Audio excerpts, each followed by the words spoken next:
В името на Отца и Сина и Святаго Духа.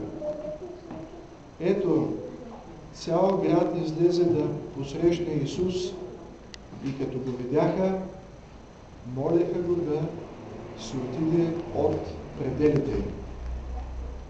Така завършва, брати и сестри, днешното Свето Евангелие, и това са хората от този град, са гергесинските жители, от които двама техни съграждани били безумовати, обхванати от зли духови, от демони, и Исус Христос изгонил бесовете. И те станали напълно здрави. Но вместо благодарност, Исус получил молба да напусне пределите на гергесинските жители. Защо така, брати и сестри? Действително, и ние често пъти казваме на Исус Христос да се отиде, когато трябва да направим някой грех или нещо нередно, ние му обръщаме нерядко гръб. Все едно, че го няма. Или все едно, че така ни е много далечен. Когато трябва да простим, когато трябва всеки ден да отделим време да четем Словото Божие и някои други духовни книги, нали? Защо така, брати и сестри? Така чувал съм някои хора да казват, че четенето на Новия Завет и изслушането на проповеди ги натоварва. Защо така? Защото, брати и сестри, ние сме още младенци в вярата. Начинаещи, слабички в вярата.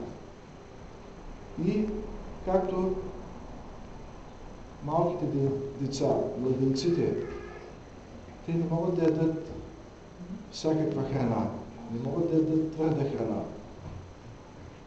На тях трябва да им се дава мляко. И така години, няколко години, докато пораснат и започнат да ядат всичко. Затова и ние препоръчваме, които четат Новия Завет и по принцип Библията, нека да се отбелязват по-леките пасажи, тези, които са по-лесно за възприемане, които, така образно казвам, не ги натоварват.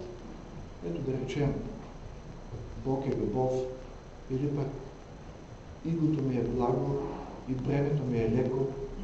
Аз съм с вас през всички до свършъка на света, или думите на Исус Христос. Божият Дух живее във вас.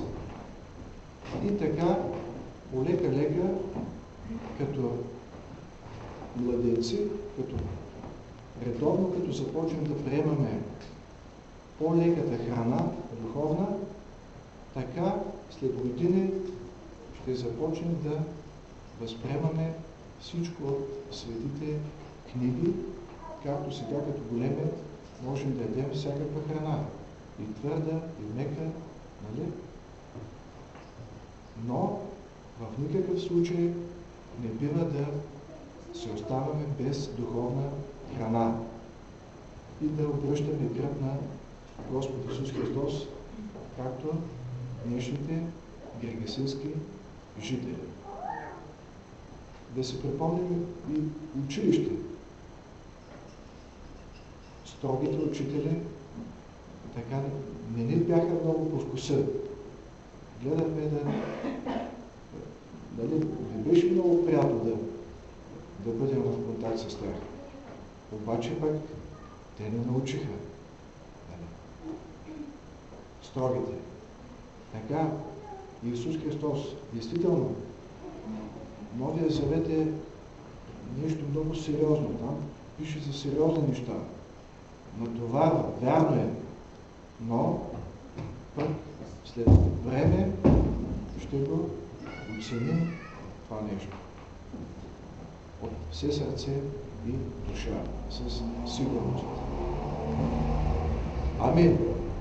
Бог да ви благослови и честит празник.